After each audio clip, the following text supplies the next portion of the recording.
Okay. Hey, folks. It's that time of the month again, and I have another Visionary Realms legend with me today, Creative Director Chris Joppa Perkins. How you going, Chris? Well, excited to be here. Great to have you here as always, man. I think this is our first appearance of 2021. Good to have you on. Yeah, it has been a little while. All right, so we've got a lot to get through to today, so we will get right into it. The topic is State of the Game. And as you can imagine with that title, there's a lot of questions, a lot of variety, so we will get through as many as humanly possible. We'll extend through to 90 minutes today and see if we can get as many of those done as possible, and then go into a bit of a Q&A at the end. If you guys are ready, we should jump straight in. Alright, hi Chris, can you tell us what more mobs we might see entering the game soonish that have not been in previous tests? So this is a good question. This is the kind of question that I don't really like answering, because it's just better when you get to experience it, when it happens. What I will say is we're spending a lot of time looking at the wraiths specifically right now. So a quick word about the wraiths. Let me get my windows working here.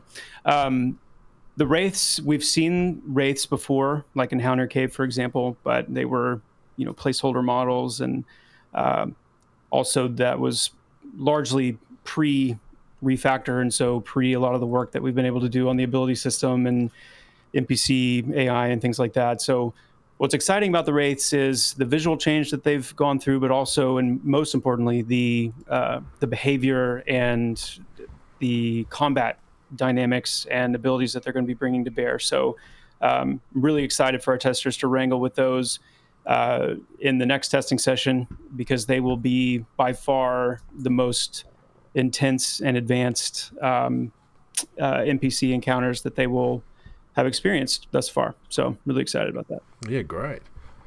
All right, this next question's a banger. Getting straight into it.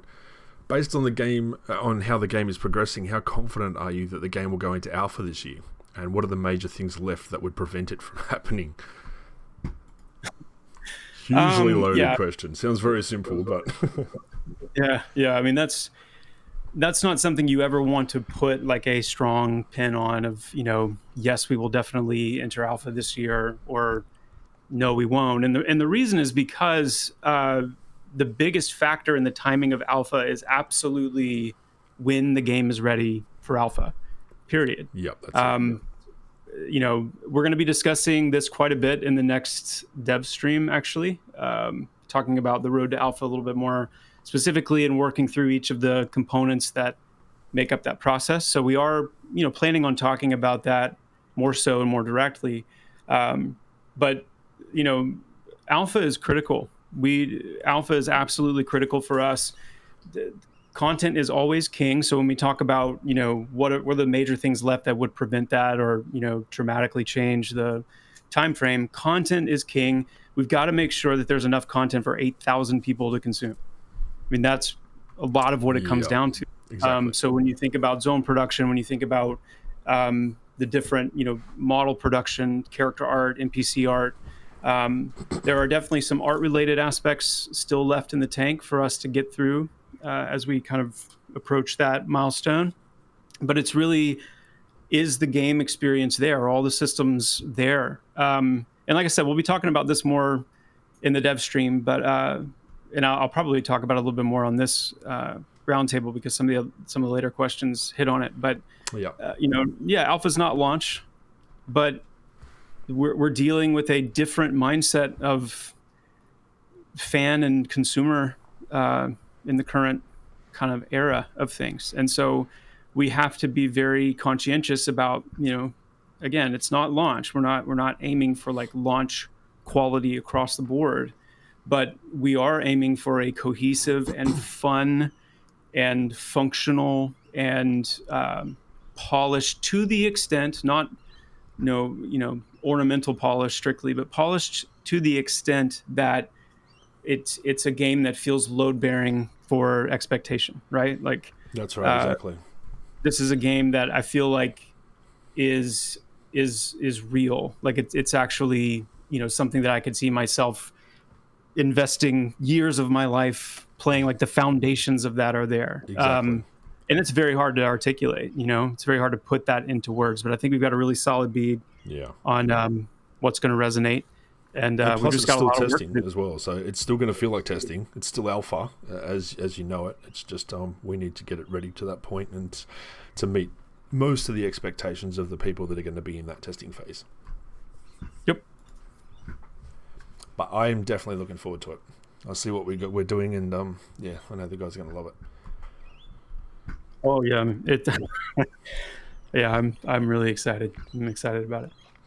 Okay, so this next question has got a few in one. What's one of the most challenging to implement ideas you've come up with? The one that gets to the programmer's desk and they think, oh boy, has he lost his mind? This one's funny because the most challenging ideas are not usually the ones you'd think. Hands down, the most consistent programmer pushback I've gotten personally hasn't been with something huge like the perception system or dispositions or climbing or anything like that. It's actually been with specific class ability ideas. So going to programming and saying, hey, I want the druid to be able to form a bridge across a chasm that other players can walk over. Hey, I want the warrior to be able to like do a shoulder rush into a weak wall and break it down so that it opens this new passageway. Or, hey, I want to be able to, take over manual aiming for this ranger ability. And I also want that aimed shot to be able to trigger traps and light torches if the arrow's on fire, and the kind of things that program's just like, okay, all right, let's think about this one a little bit. But Programmer's just looking at you wide-eyed. Yeah. But I mean, that's and anytime, new designers come on, like that's the conversation is don't tailor your ideas to what you think programming is going to be able to do. Just dream it, flesh it out, and then there's going to be feasibility conversations. There's going to be sanity checks and all of those things. But come with the best that you can. And to the credit of our programmers, I don't know of anything that I've really been able to throw at them that they've been like, we just can't do that. So it's exciting, and the caliber of people that are on this team is pretty amazing. Yeah, they're very talented and they love a challenge, which lucky for us. Indeed. All right, so the next question is Bard ... necromancer. I think they just want any information on either of those two that we can give. Yeah, I mean, I think I feel like it's been made pretty clear that both from kind of the light implementation you've seen in game in terms of like tooltips and itemization, and then also the some of the comments I've made about just, I mean, you do the math and you look at the class breakdown and you see, okay, there's 3 tanks, there's 3 healers, there's 6 DPS categorized into, physical and magical based. What's just one control archetype, that's not going to work. And so the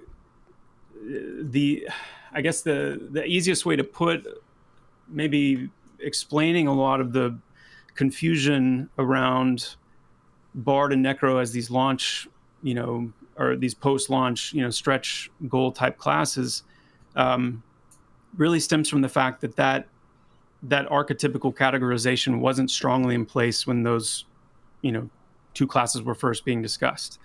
That archetypical classification is something that I did, many years into the process, and naturally I just reached for those 2 classes as not only because, hey, we need 2 classes to fit this role, but because they actually embody really kind of a lot of the class fantasy that fits so well with that, because it's not just control either. I mean, there's the Necro, you're talking control and DPS and some kind of profane support type abilities, and then with Bard, such a wonderful potential for a very, very unique and engaging support and enhancer and amplifying type class with a lot of cool creativity in how they do what they do with their songs, and even the different kinds of music. The difference. What's the difference between singing versus playing an actual instrument, and what kind of state of mind and being are you in when you're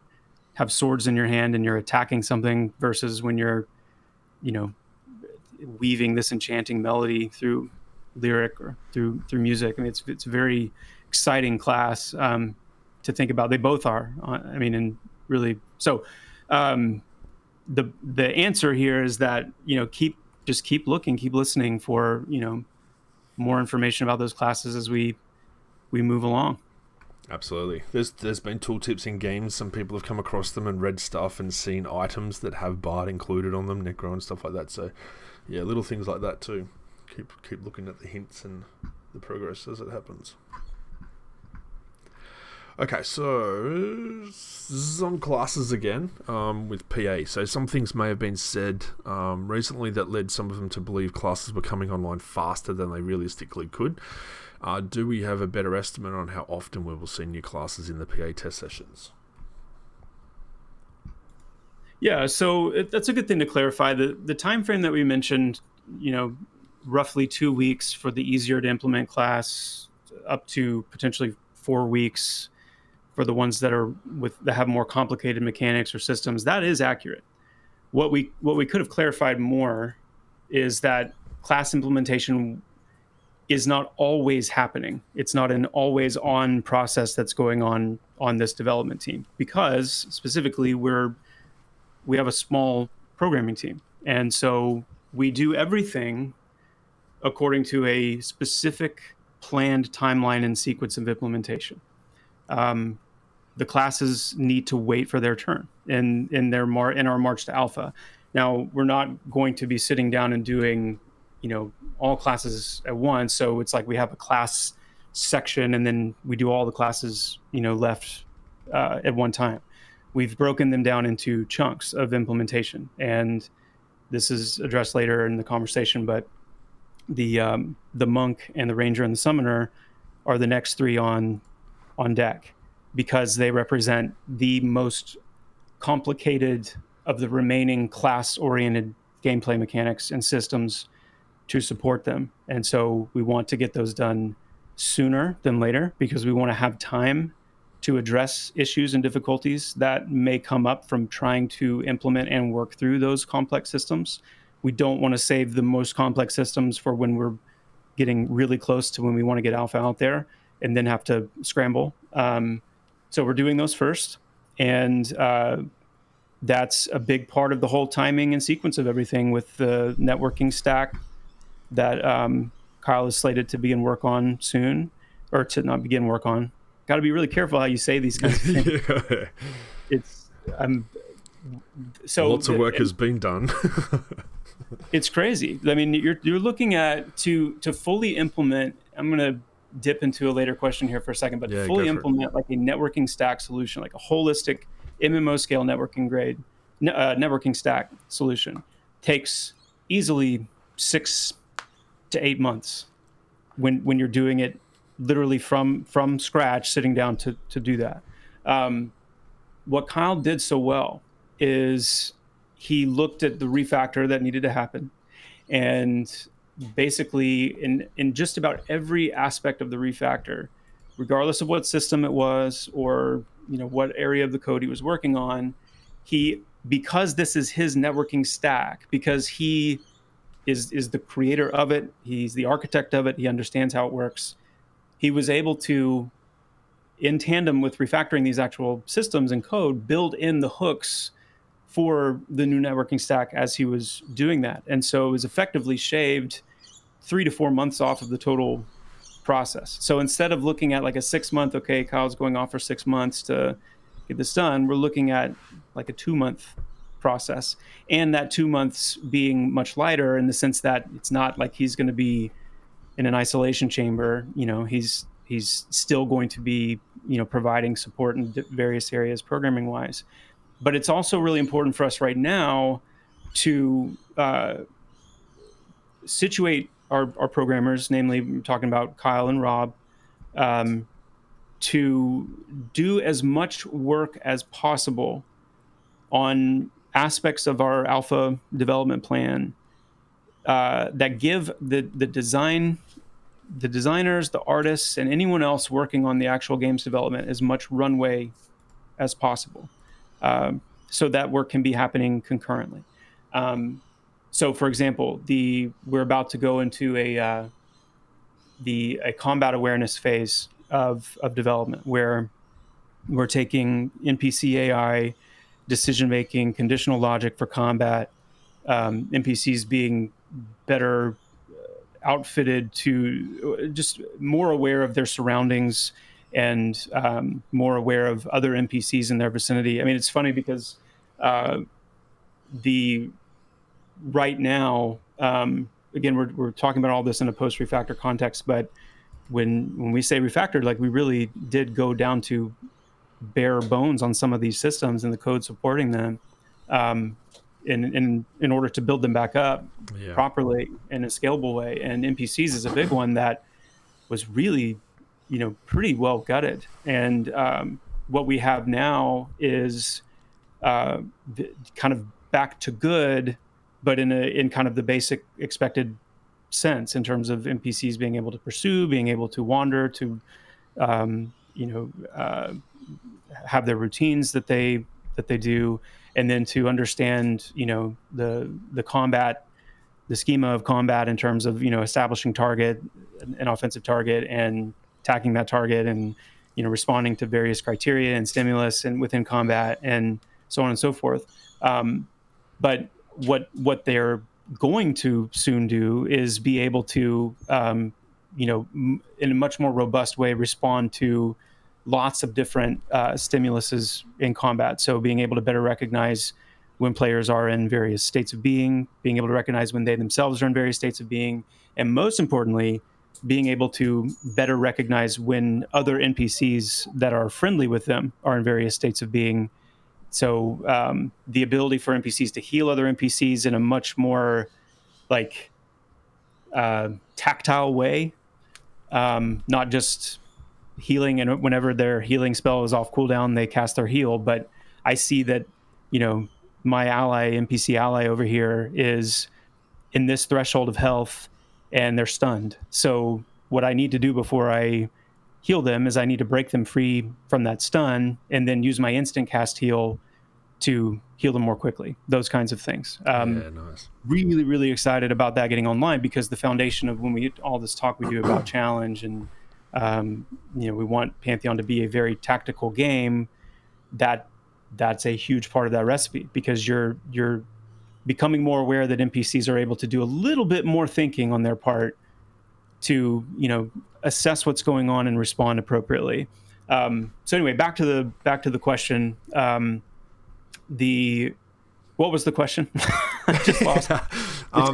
Do we have a better estimate on how often we'll be seeing new classes in the PA test sessions?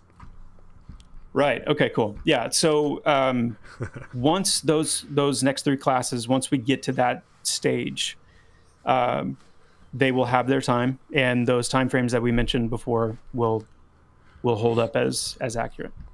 Yeah, awesome, man.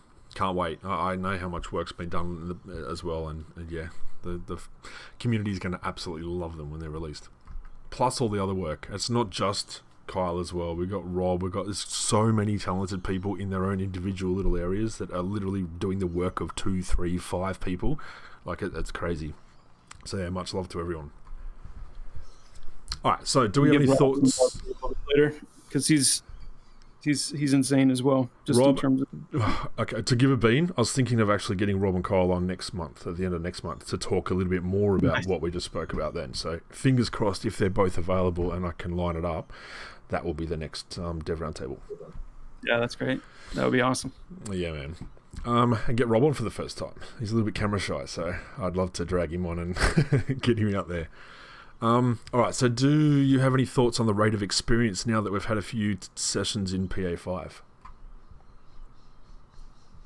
Not really. It's a very fluid thing right now, especially because it's accelerated so greatly to facilitate testing. So you'll see us getting a lot more serious about experience rates once we get into beta testing. Yeah, that's it. We've learned a lot about dispositions and traits lately, and understand that there is some tooling that needs to be finished before they get into the game. Do you think we'll see any non-hard-coded dispots and traits before alpha? Well, yeah. So in the sense that our alpha plan includes several dispositions and traits, they would need to be completed beforehand. The key with anything like this, be it a specific system or a mechanic, to not be hard-coded means that it needs to be incorporated into a tool that allows designers to generate content with that mechanic freely. So hard coding is like waiting in line for a programmer to become available and then handing them like a Lego instruction book saying, "Hey, can you build this set for me like using your..." Sure. So, and then after that set's finished and you're looking at the next NPC or the next encounter you want to design and develop, you're back in line waiting for an available programmer asking them to build your next set. So when we move away from hard coding, when we do it the right way, the programmer instead spends their time building the tools to generate all the necessary Lego pieces for the designers. So the designer can stay in their room and build all the sets with all the pieces that they want. So getting the dispositions and the traits and, you know, these various differentiating alpha plan systems online is about getting those tools made so that we can move away from the hard coding of the past and stay away from the hard coding of the past and, you know, allow, you know, full freeform development. So, and those are on track. And so, yeah, you can expect to see several of the dispositions and traits coming online in our March to Alpha. That's awesome, man. All right, so last one. Someone heard a rumor that a city within a larger zone, Thronefast City, for example, might just be part of the larger zone rather than being something you zone into. What are your thoughts on this? That's semi the case. So if you take Thronefast, for example, there's definitely a section of Thronefast you'll be able to access from within the same zone without zoning. You'll be able to go through the city gate and access a portion of the city around the entrance area, but you will need to zone into Thronefast City before you can access the majority of the city. And that's primarily a zone performance thing. Perfect, man. And then they go on to say that we all rock and thanks for hard work and hanging out with us so often.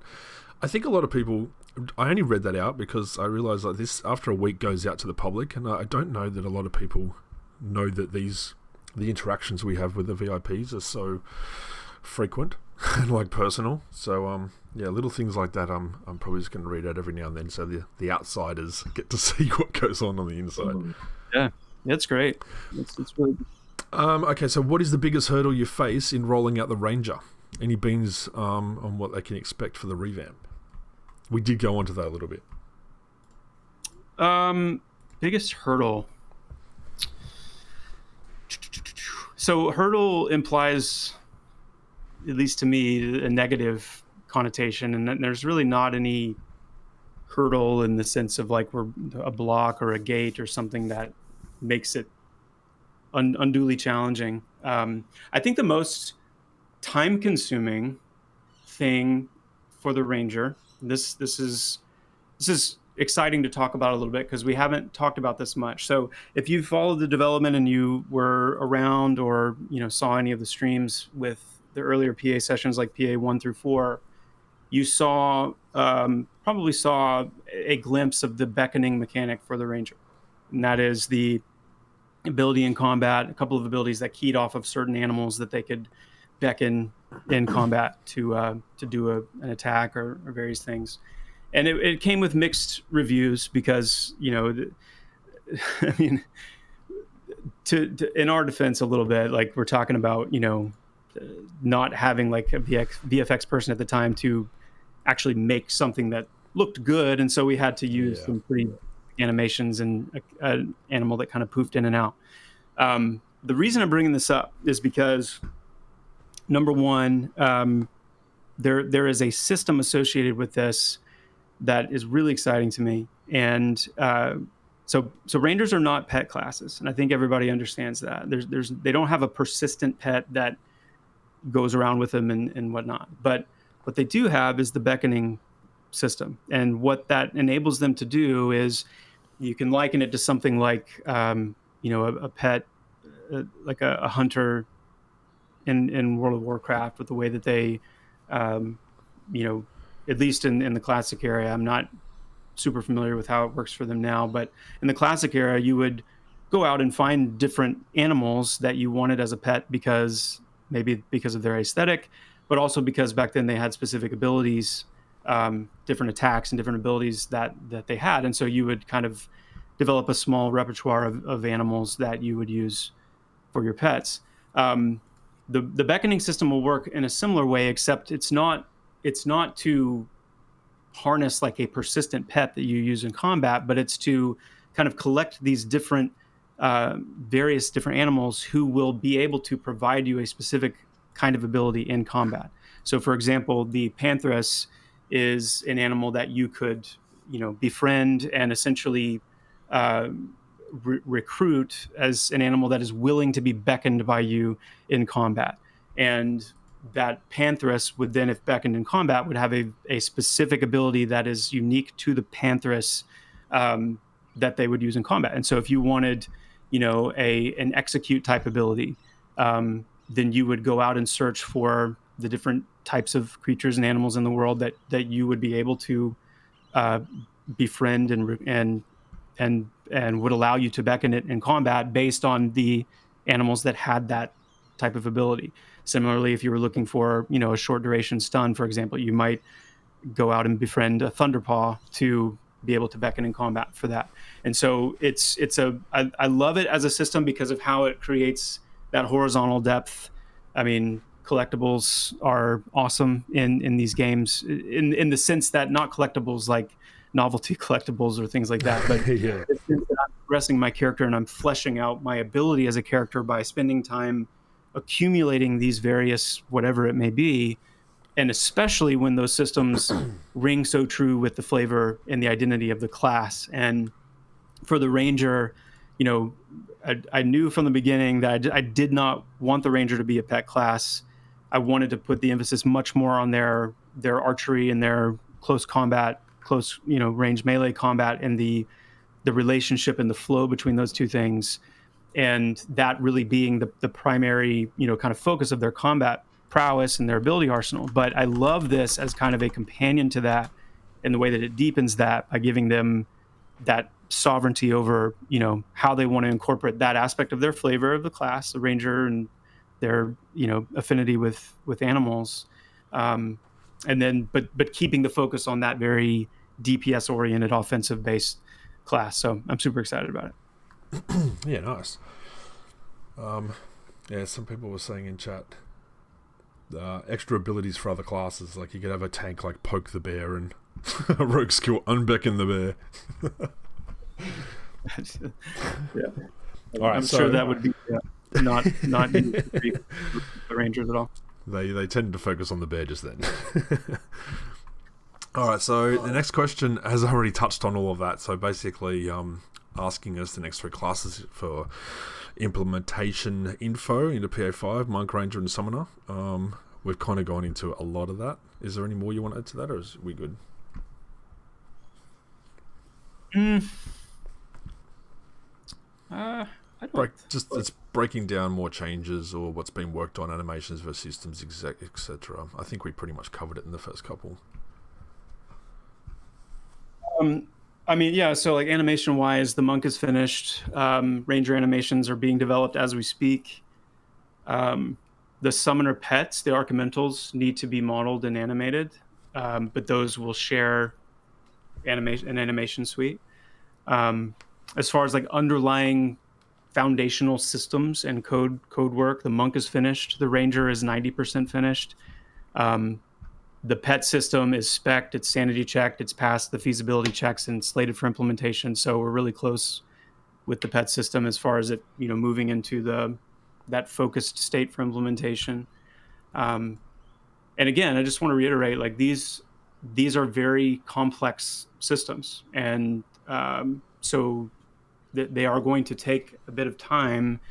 And the reason we're doing them first is for that exact reason, because they will take some time to get right.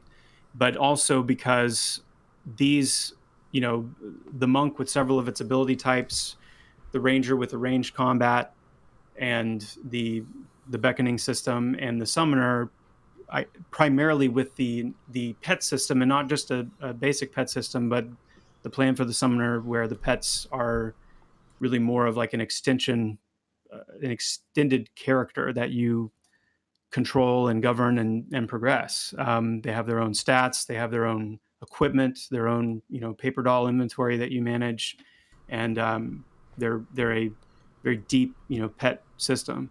And so these are three complex classes that are taking some time, but it should be understood that why they're taking that time. And then you have to understand too, we're prioritizing them in this stage because we get so much content and encounter, functionality coverage flowing from these classes. I mean, just bringing the range combat system online, and just imagine, like, anytime you want to have any NPCs that are, archery based or even throwing type weapons. I mean, that's such a massive slice of content potential that we get. So, yeah, I'll leave it at that. Yeah, good stuff, man. Okay, so this is another question with multiple, so we might try to get through as many as we can a little bit quicker, just so we can, I know there's lots of other big ones to come. What has been your favourite thing to work on so far this year as you push towards Alpha? Oh, man. So the most exciting thing is something I don't want to talk about yet. I don't want to talk about it, ready to show it and show it off in its fullness, and there's probably nothing I'm more excited about. Other than that, my favorite thing has been two things: equal parts classes and combat, and then also further developing the exploration discovery based aspects of the game. So for the sake of brevity, I'll leave it at that. Awesome, man. We know building worlds is tough work, but how about the stuff behind the scenes? How challenging is the work on the network stack and the URP? We did touch a little bit on this earlier. Yeah, good MMO scale networking is nearly inconceivable without the proper expertise, which I'm happy to say that we have. So in that context, it's not challenging as much as it's just very time intensive. It's literally woven through nearly every aspect of the project when you're making an MMO. URP is similar. It's not really challenging to convert project to URP. It's just time intensive. And if the time intensiveness actually is more so on the back end, because there's inevitably going to be shaders that get busted or need tweaks.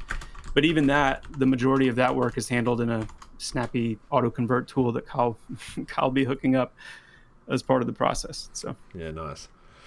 So class synergies and the perception system are two things that they're really excited about for Pantheon. How important is it for these two systems to be online and in depth come alpha? It's paramount. It's difficult to fully express how important they are. I truly believe we're game making in a different age. We're presenting to a population of fans and broader community with a different mindset. Even at these early stages of development, there's just been too many flops, too much vaporware, too many scams. The expectations, they're just really high. And so these systems that are core to the experience of playing Pantheon, the things that really make up the make up the very heart and soul, the DNA and what sets them apart from what's going to set us apart from our peers. These types of systems, you just really can't put a value on how important they are to a successful alpha, both in conveying to, the people who have waited as long as they will have waited to experience that this is their home. Like, this is the game that they will be making their home. And then how inevitably, even with an NDA, impressions travel. They just do. And so we just have to take that very seriously. Exactly. Okay, so Jimmy Talk Lane has done some amazing stuff with Houdini. How does the use of that software help us keep on track for the road to alpha? Yeah, I mean, Jimmy is absolutely amazing. I just had a talk with him earlier today, and couldn't help expressing to him at the end how much I appreciated him and enjoy being able to work with him. And what he has been able to like figure out and navigate with. I mean, I've never seen anything quite like Houdini. These they're just an unbelievably, unimaginably complex and deep program. What do you even call it? Yeah. Like it's crazy. And so his ability to wield that and his proficiency in wielding that has been pretty amazing. And the point being, like, these procedural terrain generation solutions that exist, Houdini, there are others, they're key to getting a large game world finished quickly. And that's really what it boils down to. There's a lot of world to make. They don't take the place of hand like touched development with an artist and someone with an eye for aesthetic and heart for the actual lore and setting and story and point of our game. Like, it doesn't replace that, but it goes so far into getting the broad strokes of the terrain and the different assets and things that exist in these scenes on this terrain in place very quickly. And so it's paramount. It's a paramount tool. We need it, and I'm thankful that we have the solutions that we do. Yeah, nice, mate. It certainly does help a lot. Okay, the last one is for me. So this question is for Kilsin. The entire team is working hard in preparation for Alpha. What work on my end have I been doing in preparation for Alpha that I can share? So things kind of continue on as normal for me. Obviously, as stuff ramps up, I do have some ideas, and I'll try and share a couple of beans myself, but they may not come to fruition, so I don't want to promise this. But like my twice weekly CM questions, I'm trying to turn into short videos and spruce them up a little bit, so a little bit more engaging, a bit more personal. I also want to figure out how I can turn these into live streams, so you actually see Joppa and I talking as we do this. You can do this with Discord now. I'm just figuring out how I can do it properly and integrate it with everything I do, and without my eyes darting across 5 different things on 3 different screens. Wouldn't make for good viewing, so trying to figure out a few things like that, and also more content as we go towards Alpha. The more we have to show off, the more I want to show off to you guys. So as the CM, that is basically, yeah, I'm always looking at things that I can do to give you guys information and content and better change that up. And if you guys have any ideas or that of what you want to see or what you think that other CMs do well, please hit me up. My PMs are always open, and I'd love to have a chat about that. Always looking to do my job better and to help you guys out and to put the company, in a strong position going forward. But other than that, yeah, I'd love to get my screenshots back out again, but it's just, we got to finish what we're doing right now, as Joppa's been talking about, and get that out there into Alpha, and then you'll start seeing things ramp up towards Beta. But yeah, I'll start building up till then. And also this Discord, the VIP Discord, as you guys already know, is being turned into the official Discord. So once Alpha comes on board, a lot of champions will come in, and I've got to onboard quite a few thousand champions into this myself as well, and figure stuff out, which is why you've seen the introduction of the bot to do little menial tasks and things like that. So slowly progressing and trying to make things fresh and new and modern for you guys, and yeah, keep up with the times. But please hit me up if you've got any ideas. I'm always open. Okay, so on to the next one. This might be difficult, but this person is begging. They say please, please, please 3 times, so you know it's serious. Give us an update on the status and interest of potential investors and publishers. If we feel like going on a tangent about a game getting shut down. Anyway, basically, can we give any update on the investors? I'm not going to say a whole lot about this, but I will say that things are going really well, and we're in a really good spot. I'm fortunate to be present at just about every demonstration that we do with various investors and interested parties, and the ones that we have done of late, especially post Fortress d'Evair and the evaluation experience, they've been really, really, really good. So I'm happy with where we're at. Yeah, awesome, man. Very happy. Confidence is high in the team. Everyone's moving forward and working hard. Okay, so this is basically asking if we've got any feedback from interested parties after showcasing the Fortress Devier to them and what they thought. So again, we can't really talk too much about this, but other than everything's looking great and very positive, people are liking what they see. Yep. Okay, this next one is crazy. I've got an alphabet of questions here, so we're going to have to fast track this one, I think, and try to get through as many as we can. You can see the same question, can't you? And I've already gone through and kind of chosen which ones I want to answer. Okay, these are perfect. great questions.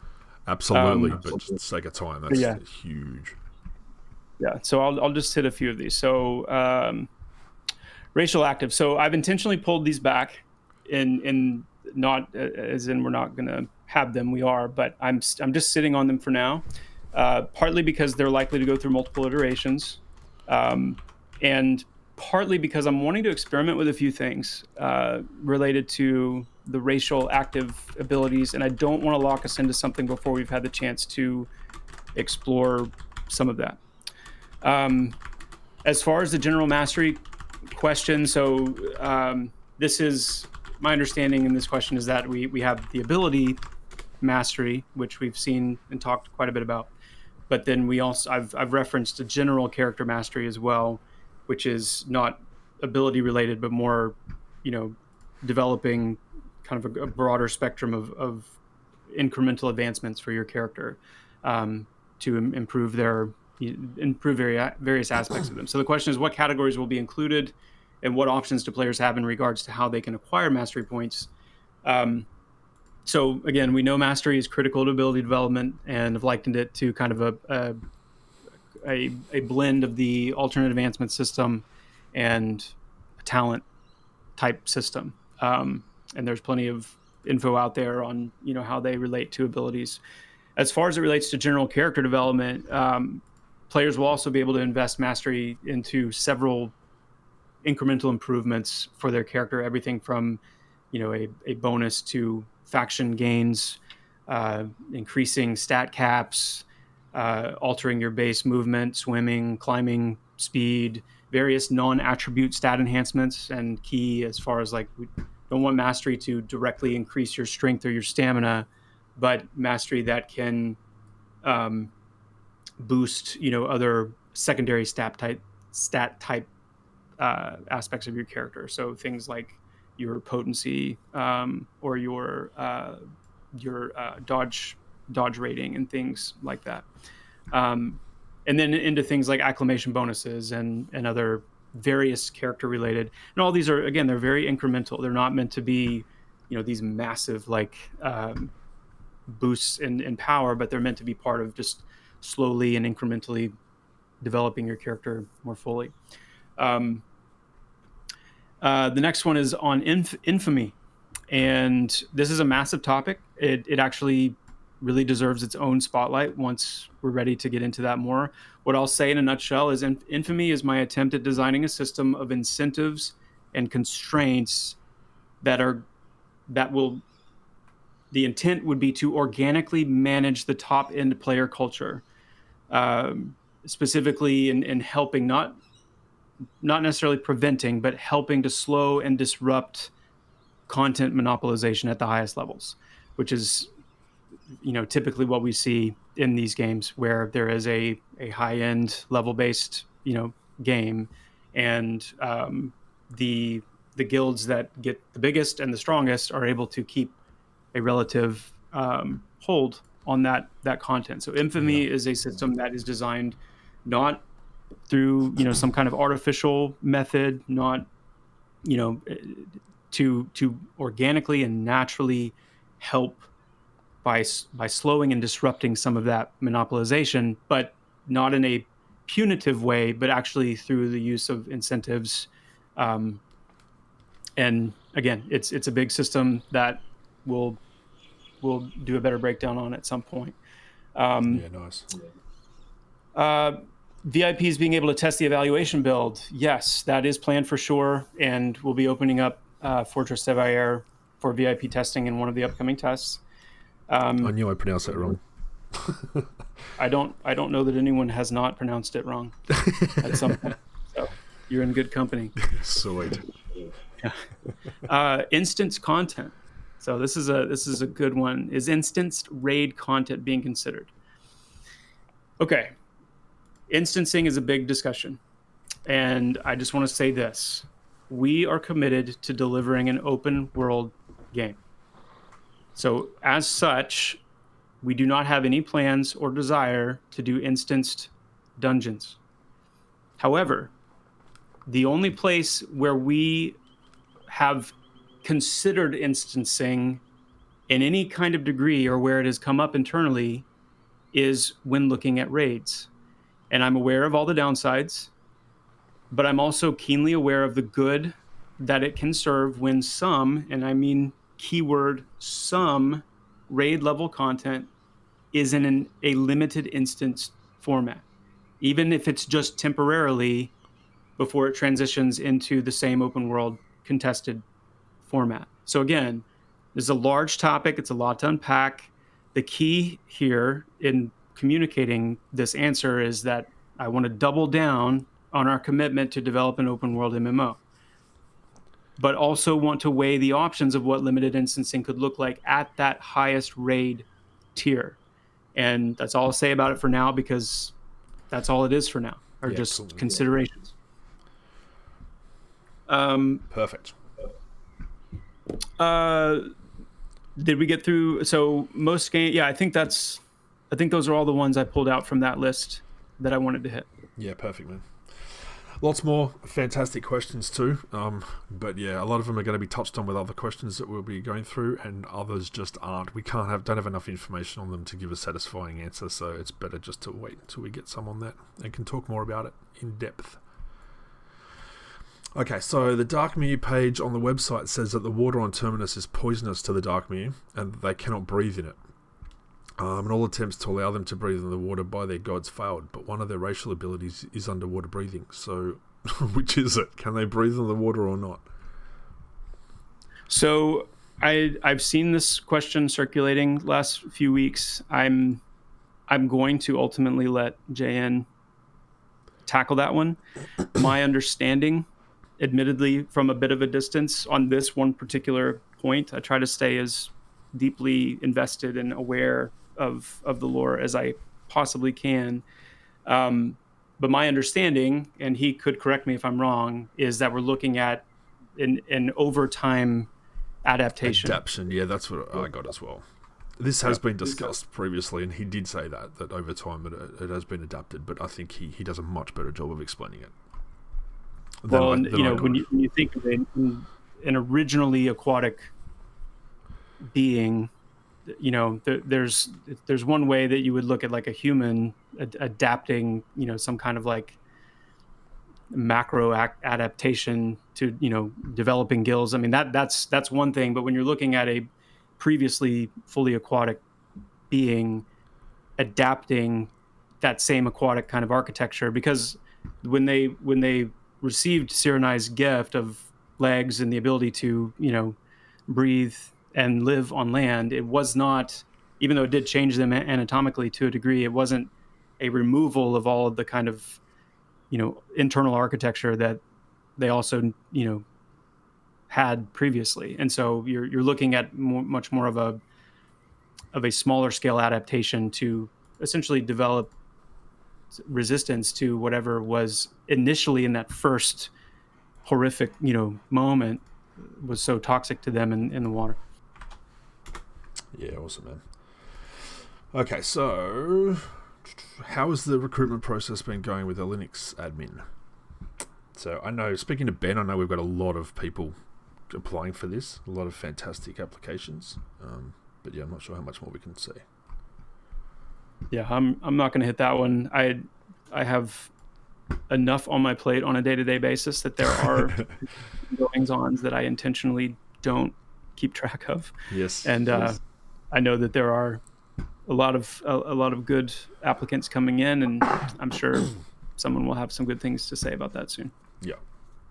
We'll announce it too, guys, when we get, if the right candidate pops up. A lot of people are applying. As a fantastic response, and we've got the luxury of weeding through a lot of very talented people. So, yeah, if anything comes of that, we'll announce it, I'm sure.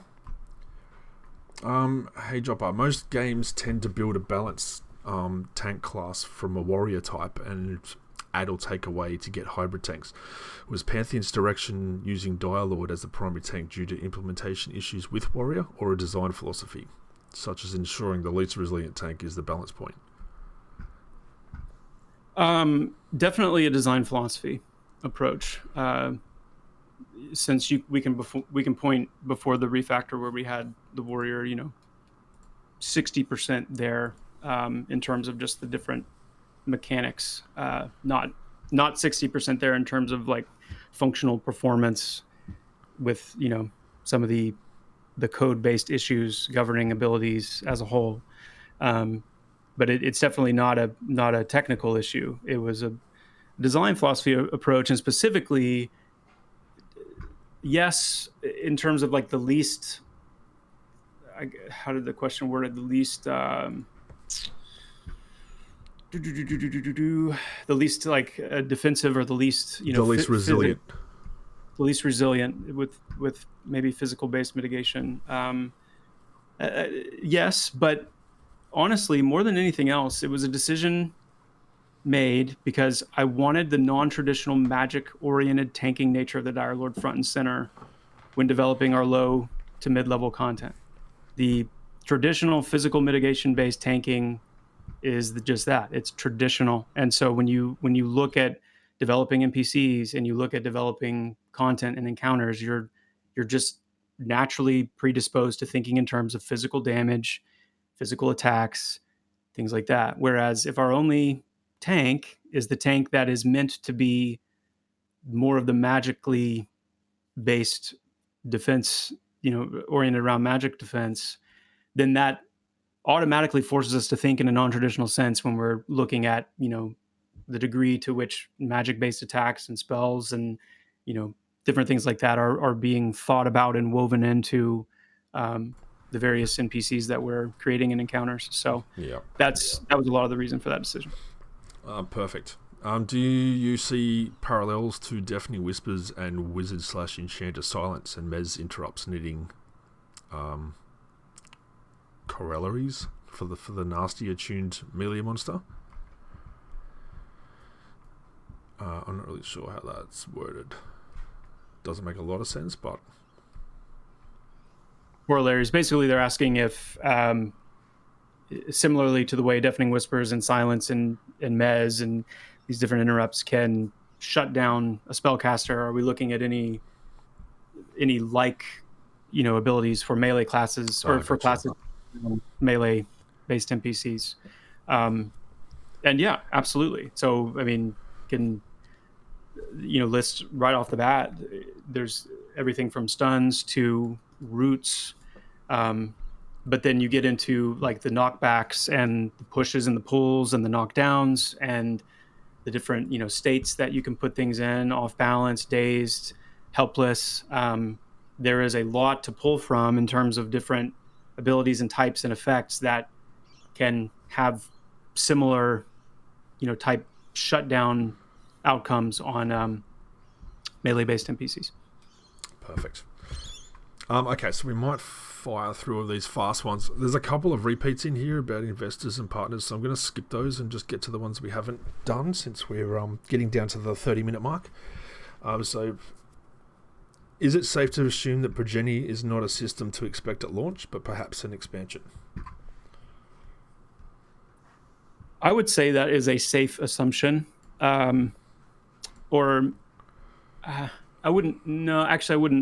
assume that it won't be in for launch.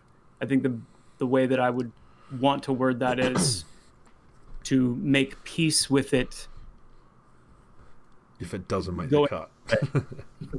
To make peace with it going either way. Awesome. I'll stop myself. I could say more, but I'll leave it at that. Look, it's such an in-depth system. It's not straightforward. It's huge. So yeah, if we can get it in, we will. If not, don't be upset. It would most likely be coming as soon as we can. You just have to say that when we talk about it being a huge system, and I even said recently that it's a very, the more I think about it, the more difficult and intensive it kind of reveals itself to be in my mind. And one of the reasons for that is because you're battling against the inevitability of a system like this becoming a mandatory process. Yes.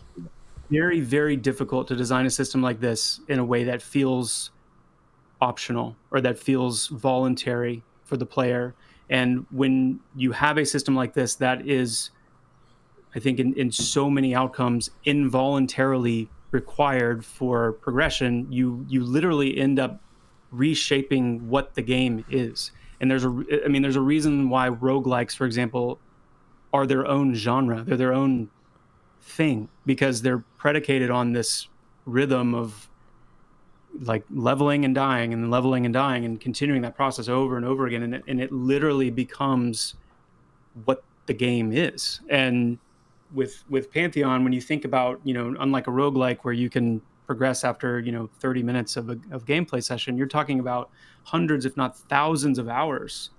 You're just talking about a value spectrum that's so cosmic in terms of your investment as a player. And then the question of, okay, do I sacrifice that for what? Like, what on earth could be on the other side of sacrificing that would make it worthwhile? And so again, it's not a statement to say that a system like Progeny, number one, that it even has to be predicated on character sacrifice. It can be, you can,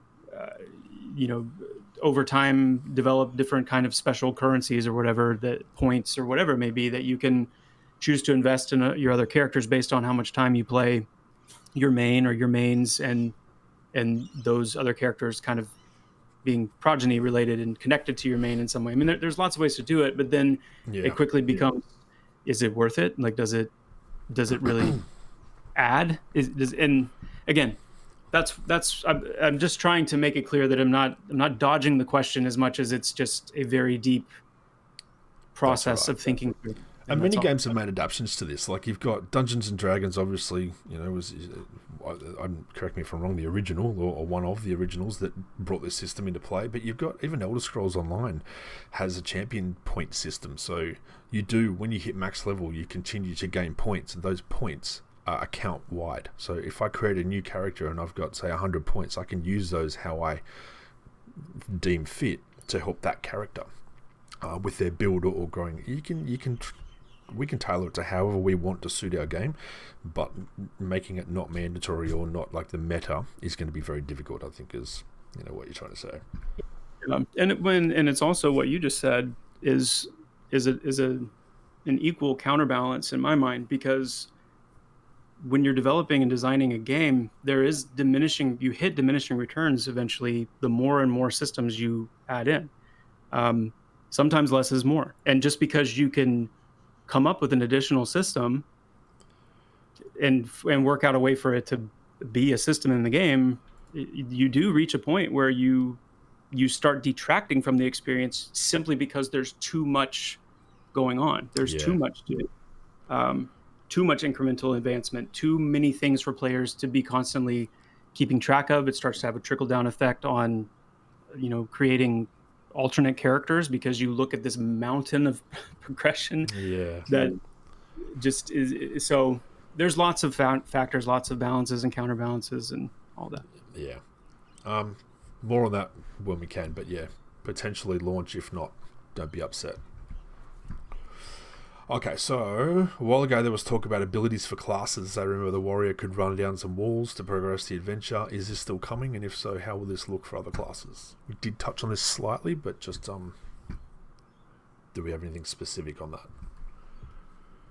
Yeah. I'm not going to guarantee that every single class will have a special traversal type ability like that in their base arsenal. But I can say that, not only will there be those special traversal type abilities, so everything from, the Ranger's Veilhawks to the battering ram for the warrior to the druid bridge, the rogue rope, the summoner raft, these things, yes, but there's also going to be a good amount of itemization that is dedicated towards special traversal and things like that. So, and they'll all kind of have their own little brand of identity to them as well. The druid bridge will, you know, will be different in effect and look and positive, negatives, whatever, versus, you know, a rare, hard to get artifact level item that has the same effect, but, you know, maybe has a longer cooldown and, you know, maybe has other advantages and disadvantages to it. So, yeah. Yeah, nice, man. Okay, so this is a bunch of questions. Some we might be able to answer, some we might not, but basically asking quick fire. How far along would we say the total world building is? I don't mean for like launch, but I'd say probably just to Alpha 1. Yeah, well, so I'll put it like this. When you think of what we want for Alpha, and that is ultimately King's Reach. And this is a point we're going to clarify a little bit and talk through next week. Because when we're looking at Alpha, we're also looking at a season of time. So, you know, there are things in the road to Alpha that we would categorize as needing by Alpha launch, like day one, and then there are things that need to be done by the end of Alpha, and therefore will be part of the ongoing development happening during Alpha. And King's Reach is one of those things. You know, we've talked about the specific zones we want and need and plan to have available when Alpha launches, and then the remaining King's Reach zones will be brought up along with that. And it's very significant because when we talk about King's Reach, we're talking about more than a third of the game's world. King's Reach is only one of the 3 launch continents, but it's also the largest of the 3, meaning it has the most zones and the most landmass. But even more importantly, good MMO development embraces smart reusability of assets. So considering all of the assets that need, and really just smart game development as a whole, all the assets that are needed to create King's Reach and make it everything that it's meant to be and fill the zones, you know, everything from rocks and trees to all of the various props, large and small, that make up the set dressing for these areas, not to mention the additional, you know, flora and, you know, different natural elements. The ability to reuse many of those assets smartly is what's going to allow the other 2 continents to take shape much more quickly. So when we're looking at a timeline to launch, finishing King's Reach gives us a really, really strong leg up in finishing everything else. Perfect. How far along is the total progress on in-house assets? I mean, that's really difficult question to answer because you're talking about a massive amount of assets. So I mean, I would probably just tag on to the last answer I just gave to say that the assets that we're generating for King's Reach and that will be used in King's Reach represent a very significant portion of the overall assets needed for the game as a whole. So when we meet that mark, we'll be poised to, you know, finish that off. And there's I'm going to stop there. We'll talk about it more in the next the dev stream because there's a little bit more I want to say there, but yeah, cool, man. Probably better to say it there. Some of the person knows that some of these aren't going to be answerable, but just reading them out, like assuming that we hit all goals for Alpha 1, what's the percentage of completion? Like we kind of touched on that. We can't really give hard numbers or percentages on this kind of stuff. A lot of it's internal milestones that we're working towards and doing really well with, but it's not a lot we can talk about or that it will translate well to answering these with a hard number. What's the current biggest obstacle to meeting the goals and deadlines? Is there anything at the moment we want to talk about that is the speed bump or slow point? There's no speed bumps.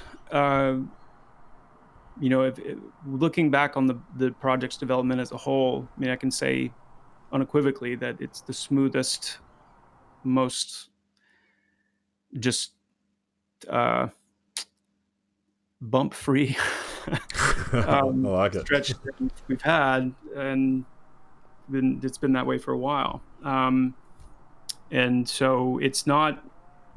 I mean, I would say that the biggest challenge that we have is team size. It's resources, hands down. And that there's a lot that goes into that conversation, because there's lots of different considerations when you think about the stability of a company, and therefore the stability of a project, because you have to consider longevity. You have to make sure that you are able to maintain your current course and your current team, and make sure that they're taken care of. And then you also have to do that in a way that has a look towards extending the development runway as long as possible. But then you have this equal consideration of growing the team and scaling the team up, because it takes a very it takes a larger team than what we have to complete a game of this magnitude in a certain kind of time frame. If you've got all the time in the world, and you've got a decade to work on a game, then you can do it with a really small team. But if you want to get to the point where you can get a game finished in a according to a more reasonably expected time frame, then you have to grow. So then the question becomes, how do you balance those two competing needs? The need to stay alive, as it were, with the need to grow. And the other thing is, we are looking at, obviously we have certain positions that I would categorize as like a necessary in-house role. There are certain roles that need to be necessarily in-house in order to govern quality, in order to govern consistency, and but then there are options that we have as well, that we're exploring with things like outsourcing certain the production of certain art pieces, and there's a lot of time we could have our in-house teams churning on more mundane type work that actually could be outsourced, for example, and we could get a lot of bang for buck and a lot of progress, and that would give us time to focus more on hero pieces, and focus more on the stuff that really needs and deserves that special focused attention and developing. So I'm saying all these things to hopefully shine a little bit of light, and then impart a little bit of confidence as well, that we really are taking a holistic look at our options, and working to make sure that our money is working for us as best as it can, in both maintaining the project's trajectory, but also looking at the growth that we need. Absolutely, man. I'm going to skip the next couple, because they are pushing on things that we can't really talk about, so I'd rather move on to a few more things. We've only got 20 minutes left. Still lots more questions in another page, so I'll get through as many as we can, but we might just speed it up just a touch if we can, man. All right, the currents. What is the current? I answered quickly and succinctly every time. Thank you, sir. What is the team's current stance on the early level game? What's the thought process behind giving classes only a very small handful of abilities for, say, levels for the first 10 to 20 plus hours of gameplay? This is a huge question. I'm asking you to hurry up, and I'm asking these deep questions, but whatever you can give. Oh man, there's so much these are the kind of questions I love answering, because they're so good. They're juicy questions and with juicy answers. I know, man. It's like saying, give me in 5 words or less, what is the meaning of the world? The meaning of life. So, I'll say this. This is one of the areas where we talked earlier about, the experience of being a VIP tester, and, what that is actually like. And I really feel like we're about to take a pretty cool step in the next testing session we do, in the way that our current VIP testers are going to see. We really do listen. And for example, there has been a lot of feedback on how many abilities classes get at an early level, and there's a reason for that. It's one of the things that resonated with me so much from EverQuest, that I really haven't found a reciprocal experience, is that sense of growing into your power and your identity as a class. Everything from the way the abilities were spread out and when you received them, to the fact that the visual effects for abilities got bigger as you got higher level, and they did a lot to reinforce that sense of really growing, whereas modern games typically front load a lot more abilities more quickly. And I think for a while my mind had just been kind of shut off to that approach for various reasons. But I believe that there's been some really, really good, insightful feedback from the VIP community. Every time we do a pre-alpha test, we have our VIP Discord, where there's a whole lot of great discussion going on daily, and a lot of game oriented discussion. But then we also have forums that, after each pre-alpha test, our VIP community does an amazing job of taking the experience and kind of chewing on it and then distilling it down into really helpful feedback.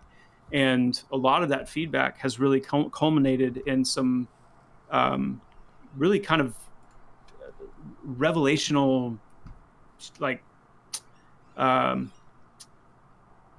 like shifts in thinking, but it's just helped slide.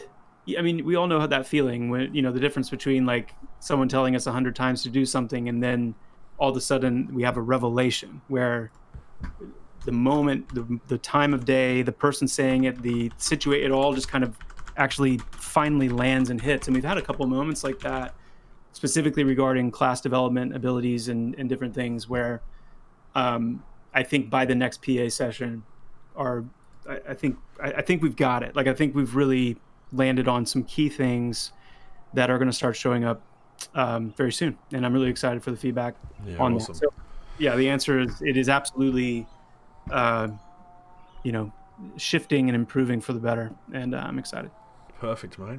All right, a couple of quick ones. Curious for the reasoning behind showing mob levels on the nameplates. This is another juicy one too. So keep this one quick.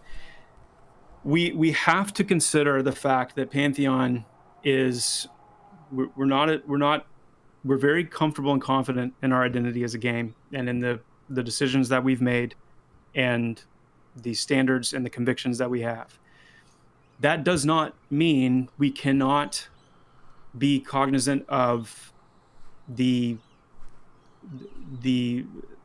potential audience that the game will have, and a fair amount of people within that audience potentially being very new to MMOs, and that causing us to consider some of the accessibility type aspects of the game. So when you look at something like a consideration system that classic EverQuest had, very cool, very immersive, but also very, very punishing at times, because there were so few ways, so few handholds to get a sense of what you're about to deal with. And so my thinking going into this was, okay, this is a concession in the name of accessibility that we can make, that, in my perspective, has appropriate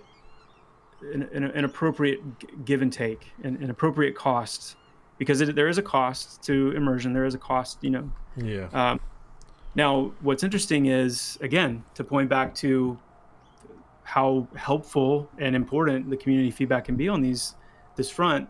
Another revelation it was on the pre-alpha forums, where it was like, if I can see, and it's going to sound silly because it sounds like common sense, and most things that a revelation will do after you've heard them, but it really hit me that if I can see the level of everything from 1 to 50 at all times, it actually has a dramatic effect on how I view the game world, in terms of, if I come across this crazy cool area and I target something and I can see what level it is, like with impunity, then the world instantly shrinks, and I instantly can label and understand the context of that place.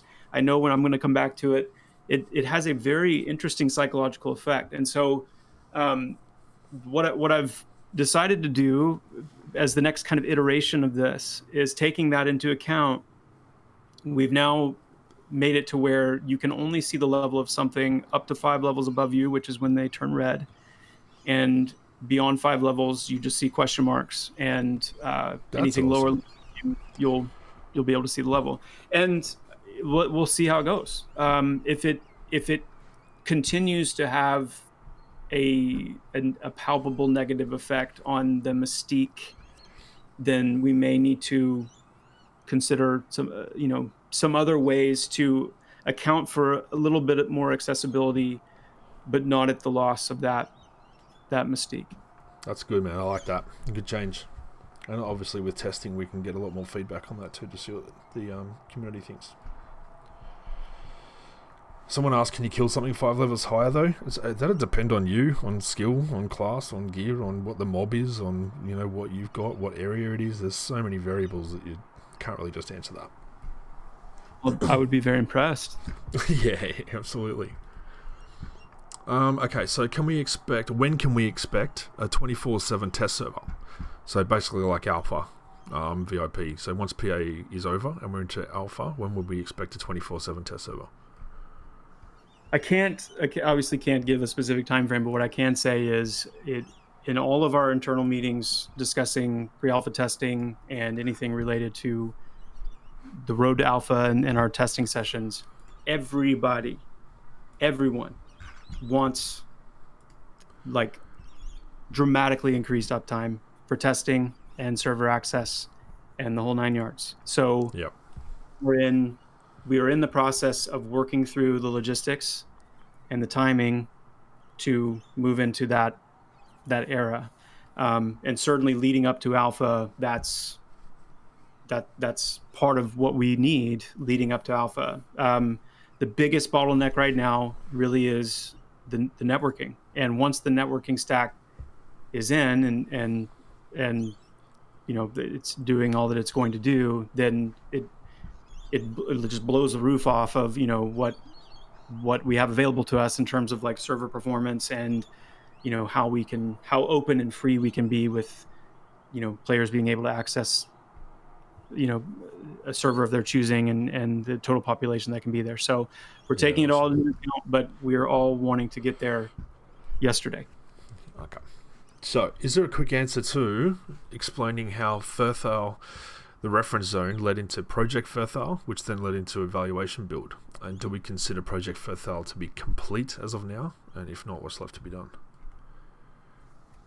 This is another one that's tough to encapsulate quickly, but the essence of the answer is that what started with Project Faerthale really kind of became the spirit of what we've been doing wholesale, including the refactor and everything that we've been working on, which is essentially to get Pantheon in a state where the as much of a full expression of what it is to play Pantheon can be experienced. Now, the original goal was with Project Faerthale, and our focus was on that single zone of Faerthale, not only system-wise, but also art-wise. We wanted to develop our visual aesthetic as well to be indicative of the standard of visual that we want to achieve. But throughout the process of working on that zone, it became clear that it was forcing us, because of what we were wanting to do with the referential experience, being 1 to 50, being all game systems, and everything present. It was forcing us to build this zone in a way that was not. It was falling back into that old pattern of like let's just make something for the purpose of some kind of milestone that we're trying to execute, rather than what is Faerthale, like what does Faerthale need to be. And it doesn't need to be a level 1 to 50 experience. None of our zones need to be that overtly you can level from 1 to 50 without ever leaving the zone. That's going to have a very, very negative effect on the game world and Yeah. the integration of players and various things. So we kind of emancipated Project Faerthale from being restricted to that one zone. We began to look more at a sequence of zones that, in a contiguous sense, could represent that 1 to 50 path, and therefore looking at, how do we integrate the game systems, not every system in every one of those zones, but holistically across that gamut, Pantheon can be experienced in its fullness. And then with the work that we did through the refactor and with all the development of those systems and the game and the pipelines, then it also became clear that we needed a very, very short form representation of that experience that could be very quickly consumed by, potential someone who may be interested in investing, or any kind of an evaluation based situation where we wanted the essence of Pantheon to be able to be consumed in a much quicker fashion. That's where, kind of flowing out of all that Project Faerthale spirit and work, we created the evaluation area, which again, it sounds artificial or facadical to call it that. It is in reality a literal place in the game world. For Fortress Devair is a legitimate location, legitimate lore. It's all canon, but we were able to use that to create a very, very small slice, um, to do that evaluation experience in, which also just helped us move the systems further, even more so by working on them in that environment. So Yeah, perfect.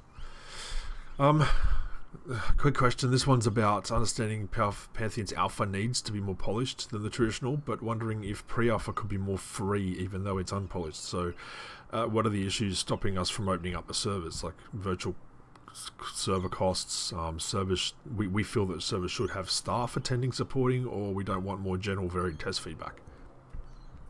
it's definitely a resource thing with staff and monitoring. But again, I've kind of answered this earlier to say that the majority of it right now is the networking limitation, and Yep. just, we need the new networking stack so we can support MMO scale population of players. And once that's in, then our options for uptime and, that change dramatically. In the meantime, we're also looking at ways to more consistently accelerate our testing cadence. We would love to get to the point where we're able to have tests, at least every 2 weeks on the mark, and, if not even more than that. And then also, factoring in smaller scale strike testing and uh, things like that. So we're definitely exploring it from every angle. And like I said, we're all wanting to make those changes as soon as possible. That's it, man. This is a big question, but if we can break it down the best as possible, how quest design is handled. So they don't care about flowcharts and all that stuff. They just like asking, do we have, like, how do we handle that? Do we have people in a room that just kind of brainstorm and wouldn't it be neat if and all those kind of ones, and then do we implement that or start plotting it out, or how do we go about that? Yeah. So large scale, broad strokes, our tasks, our storylines, all these things flow from the lore. It's the backdrop of everything, and it informs, because the immersion of the game would break if the same kind of tasks and storylines you encountered in Thronefast with humans and that culture is the same kind of voice and content and approach that you would encounter in Faerthale, if that was the same as in Skyhold with the gnomes or Skargol with Skar. Like there is that very important lore based source that informs the cultures and the civilizations and the colloquialisms and the norms and, these different things, from which the understanding of how to draw that down into these more succinct expressions of a task and a storyline to know what you're working with. So that's where it all starts. And then within the design team, we have, people that are more and less dedicated to the actual generation of tasks and story content. Some that are more, wired towards the writing and the narrative. Some that are more, wired towards the technical side of the implementation and the data management. But it's also a very collaborative process. My favorite meeting of the week is what we call our gray box meeting, which really is a misnomer at this point, but it's where, really the entire creative team, in addition to the programmers, gather to discuss the zones currently in development and both new zones that are entering into production or zones that are in some state of production. And it's a very collaborative, wonderful discussion-based meeting where we're able to, talk about the various things that we're working on, whether it's system-related, task story-related, art-related, whatever it may be. And, I think we'll be less able to do this as the team scales and grows, but especially right now, it's a wonderful meeting. And yeah, nice. Okay, a couple of quick ones. I'm going to jump past this one. What races are planned for Alpha 1, if we can say, and will they have their racial abilities? Well, like I said about racial abilities, the active abilities, that's something that I'm not exactly sure when we're going to bring those back out, because it's going to depend on when we're able to explore some of these ideas of how we want to handle that. It's a little bit of a departure from kind of the way we traditionally think about racial active abilities. But as far as what races, the goal, part of the alpha goal, is to have all of our races available and playable by then. Awesome, man. So I'm on the second page now. A couple of quick fire if we can. Will weather, climate affect resource or health regen? Not natural weather and climate. If it's raining, you're not going to regenerate mana slower if it's raining, kind of thing. But yes, in as much as when we're talking about one of the 6 extreme climates, depending on what climate it is, some of their core detrimental effects could affect a myriad of things in terms of different negative type effects it could have on the player beyond just damage intake. Yeah, perfect. There's a couple more left. I'll try to get through this. We've already covered networking, UIP, accessibility and localization. Is the game being built with future disability accessibility in mind? And have we identified any governing guidelines in implementing things like CIPTs, guides, etc.? Quick answer is yes. We are aware of those needs, and it is something that when we are able to do kind of the full UI UX pass that we want to do, that's part of the criteria in not only the person that we hire in that role, but also part of the necessary work is in recognizing those needs, actually, accounting for them when we do that pass. Yeah, perfect. So March producers letter, promised monthly updates. April's coming to a close. Do we have a status on an update? We got, I think it's next week. Is the stream? Where are we? It is next week. First. Yeah, so next week. So I think, Ben and the guys will be covering stuff like that. We don't really have anything in this DRT for you guys, but yeah, hit Ben up the next stream. I don't think we've had a glimpse of the Union of Shadow guys since 2016 stream. Can we still expect to find their ruined home in or off of AVP? I would be doing everyone a disservice if I answered that question. I like it. We've already done that. So, topic: state of the game, state of the team. How do we keep a healthy work-life mix? And how do you support one another in this?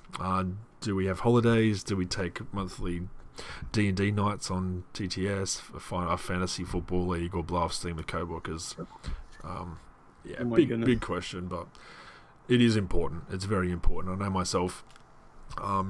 Working 2 jobs, it's tough. You got to balance work life, health, and all that kind of stuff. Mental health is extremely important, as is physical. And yeah, I think that's up to each individual person.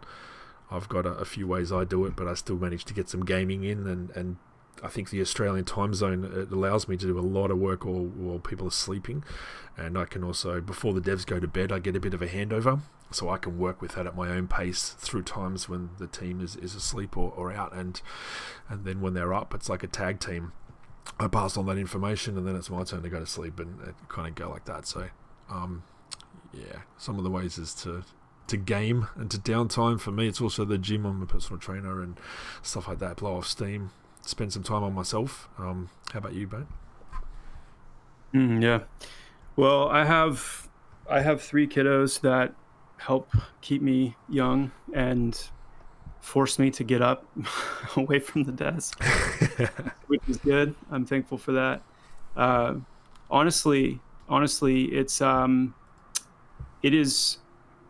it's interesting because we have to help one another.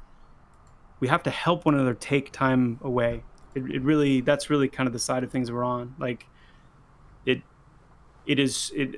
heat and the passion and the fire on this team is meteoric. Like it is just, and I have deep respect for everyone on this team who does not do this full time. I am thankful that I don't even know how many hours I spend. It's a lot. But I do it with a sole focus, with sole attention. There are people on this team that can't right now for various reasons, and they still bring an insane measure of passion and energy. And so there's this like sun that we all kind of live in, of just light and flame and passion, that we have to force one another to take our eyes off of it every once in a while. And it's hard. But it's partly because we love it. Like, and that's, I think, what we would want everyone to understand. Like, we want this game to be made, where there's just no, it's an inevitability. It's going to happen. And, we're doing our best to stay healthy and, stay active and, do those kinds of things. But man, this is, it's tough. It is tough. It's a lot of hours. Like, I know, I'm up super early to go and train my clients at the gym and then train myself. So it's a big physical morning for at least first 5, 6, 7 hours. Then I come home for about 4 to 6 hour break, and I do Pantheon work. Jump in and out, get some CM content done, and then go back, train more clients, come home, dinner, shower, more Pantheon stuff, bed. I do that for about 6 days a week. So my Sundays are usually which is tomorrow for me, is usually my absolute zero work day. That's my family, that's my own time, that's my chill out kind of time. And if I can get any of that, on a Saturday or during the week, then that's amazing. But it's just that balance. If I feel myself starting to burn out, you got to take that break. You've got to manage it better in your life so that doesn't happen in anything. You don't want to burn out in work or family stuff. Very, very important to take care of yourself. I have a blessing and a curse of being a perpetually burned in person. I don't burn out really, and it's a good thing and a bad thing.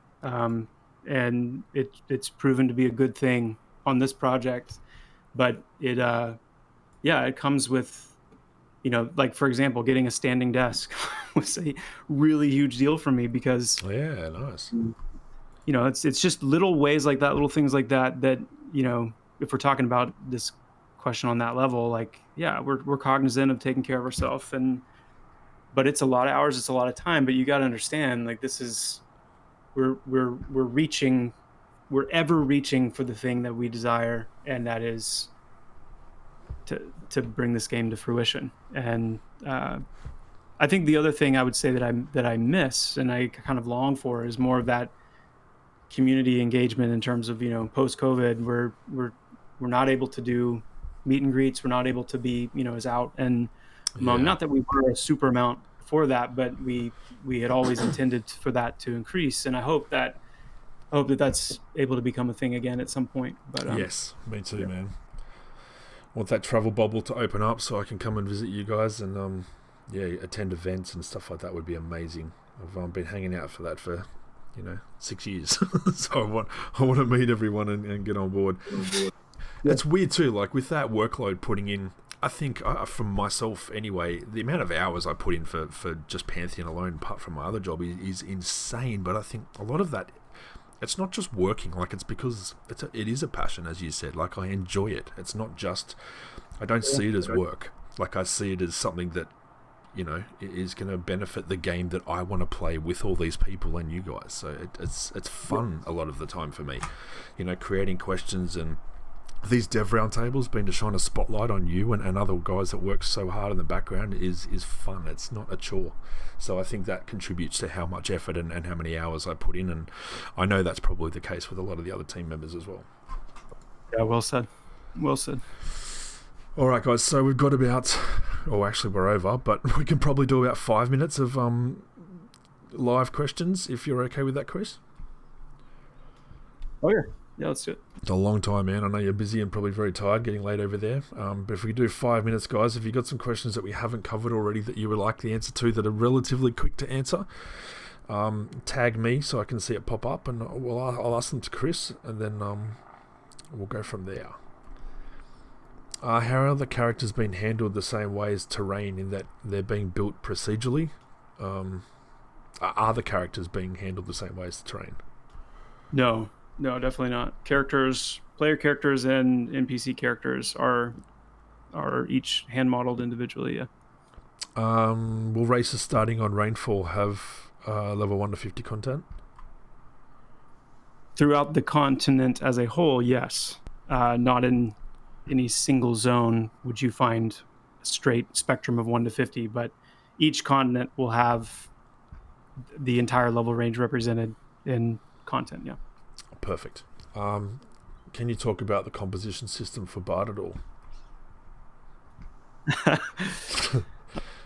This guy's very cheeky. Not yet, but I hinted at it a little bit earlier in that it will explore an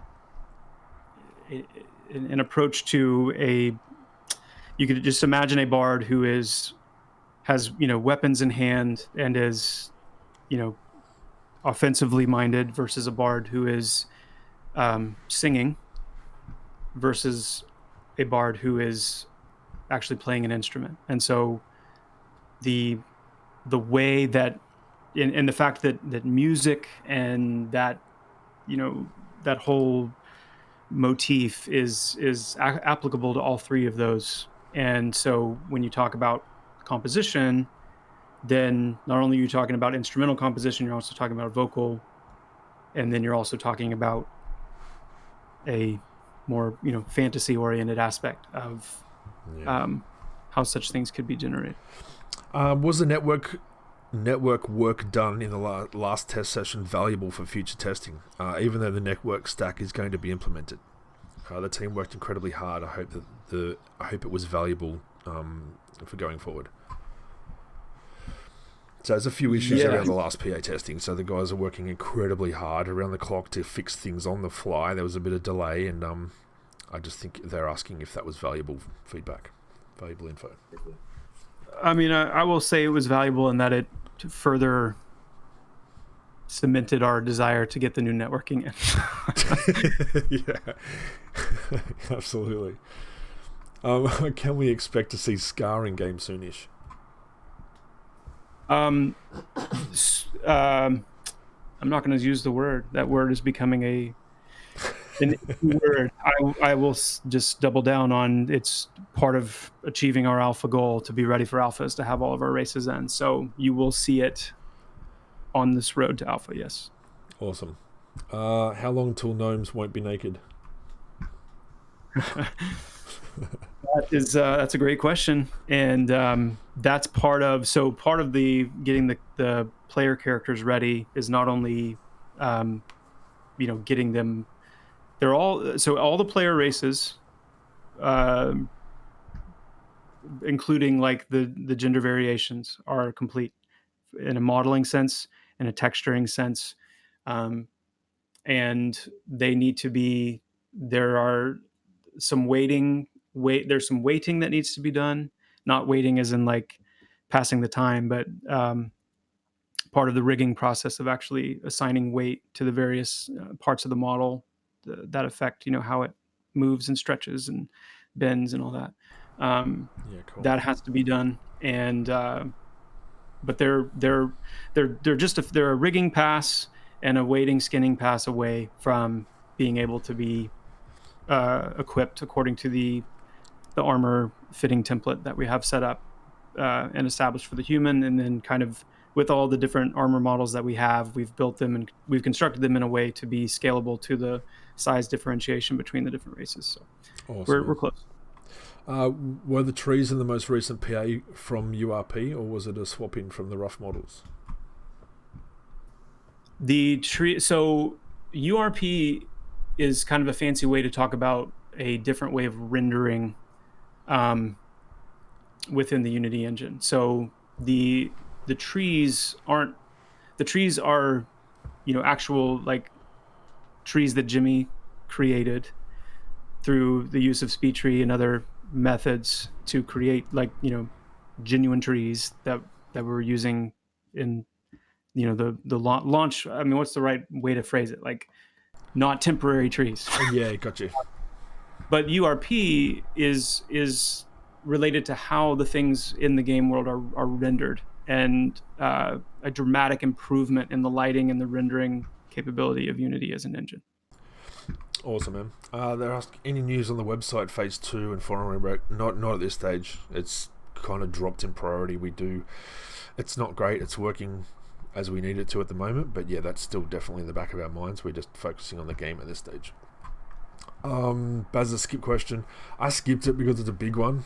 Basically, at this point in Pantheon's development, is there a list of non-negotiables that you can commit to saying will absolutely not be part of the game at launch, or even as long as you are the creative director? It's a huge question. I knew we had about 4 minutes left when I skipped over this one, so do you have anything you can say on that? It's an interesting way to word the question. So it's asking, is there anything that you can say definitively will not be a part that I will refuse to allow be a part of Pantheon at launch? Yeah, or at all.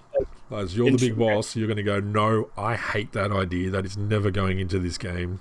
Don't ever talk to me about it again. Is there anything like that? That's an interesting one, because obviously you have to be so careful with that. I would put very, very, very few things in that category, because I've seen too many times things just shift in my own mind. I mean, so it's easier to answer this question in terms of convictions that are unmoving. Like, there are certain convictions that are unmoving. Open world is a conviction. You will never, ever, as long as I'm here, see us say, you know what, we're just going to instance the game. We're just going to pour instancing out all over everything. And that will never, ever happen. I am unwilling to see flying mounts in our game. For a myriad of reasons.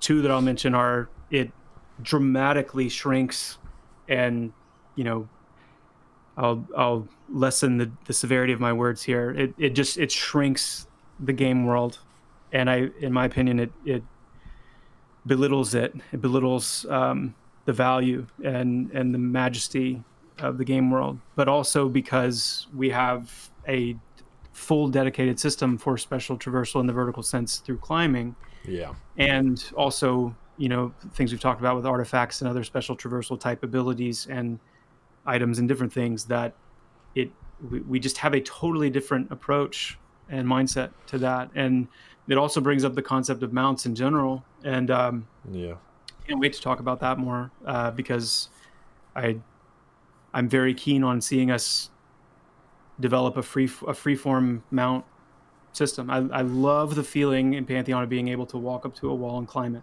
walk up to a rock, walk up to a tree, anything in the world. It is not a barrier to you. It is a breaking down of that barrier. And in the same way, if I see a horse, I should be able to get on it and ride it. If I, see another type of animal or creature that I want to attempt to do that with, I should be able to do that. Or at least try. Or at least try. And then, there's the system underneath that is more around, what things is that possible to do with, and not how long does it persist with you? Is there a way to, move that into a more of a permanent setting? And of course, we would handle things like, if you're talking about a winged creature, then you're talking about, you better be ready to get knocked off. So anyway, it's a very full question, and I could literally probably devote one of these whole Dev Roundtables to talking through. Yes, hence why I skipped over with 4 minutes to go. It's a great question. It is a fantastic question. And on that fly mount thing, look, Vanguard was big enough, I think, to accommodate fly mounts. The Griffin quest alone was probably one of the best quests I've ever done in any game. But it involved solo parts, and you could bypass it with lots of money if you had it for a couple of bits. You needed a group for some, and almost to turn into a raid for other parts. Like, it was amazing. And to then have such a huge world, to be able to fly, not that fast, across it to get to where you needed to go, actually, I think, added to the game. I don't think that would be the case in Pantheon. I agree 100% with climbing and the ground mounts and other stuff we have. I think that better suits our game to not have that flying. I think it's dependent on the game, but that's definitely a good choice. All right, so we'll just go a couple more quickly. Will Joppa remain the main person composing music, or will there be someone else? In brackets, I'm hoping it stays Joppa, smiley face. I appreciate that.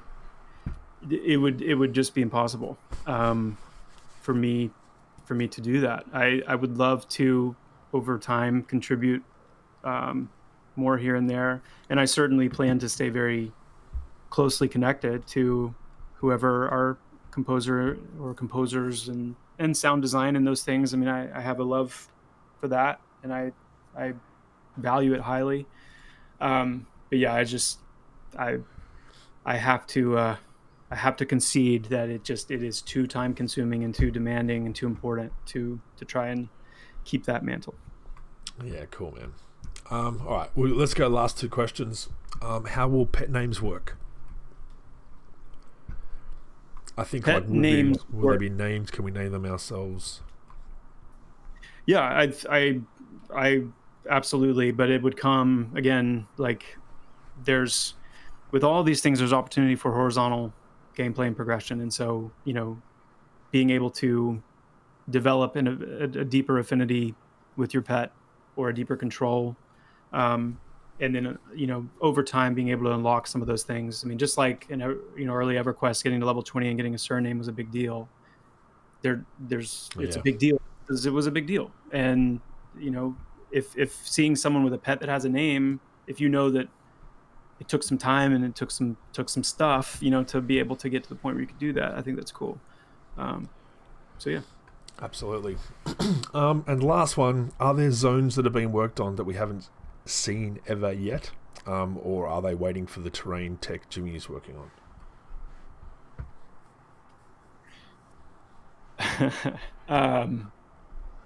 Finish on a big one. Yes. And also, so yeah, there are zones that haven't been shown yet that exist in various degrees of development, and then there are also other zones that have been seen, and some of them that have been seen pretty deeply and recurringly over months and even years in some cases, that may have missed us saying this at various points along the way, but we're building our zones in a way to be expandable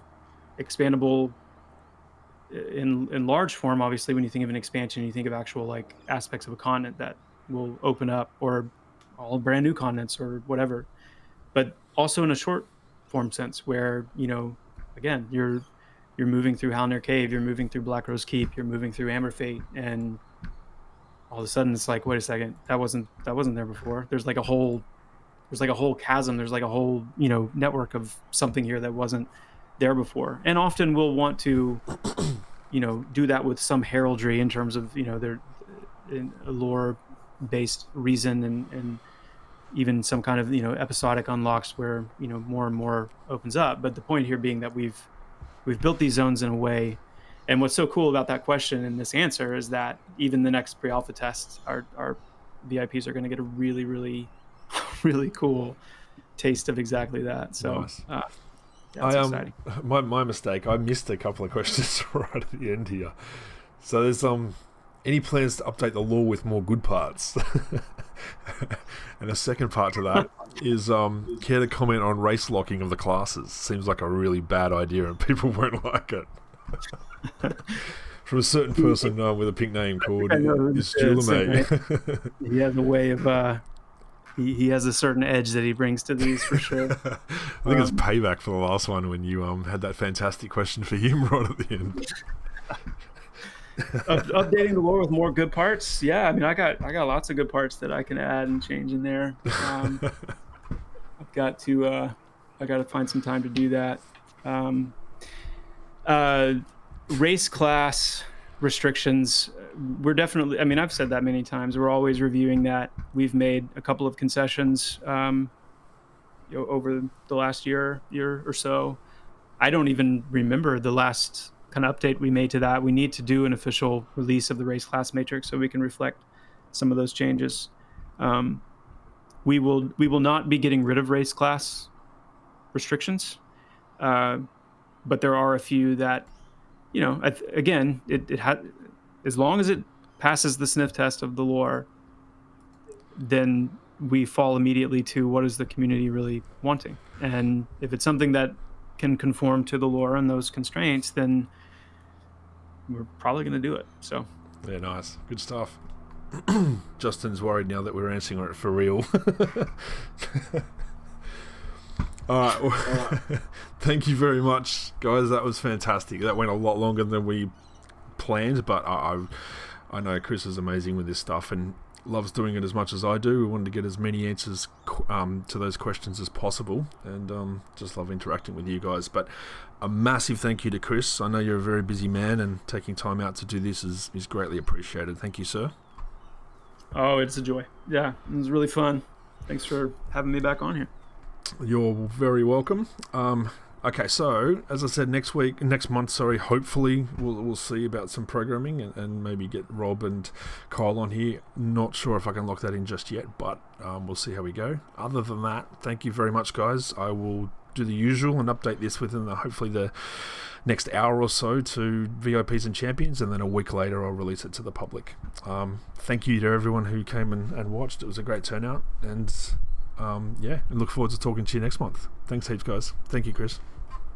Thanks all.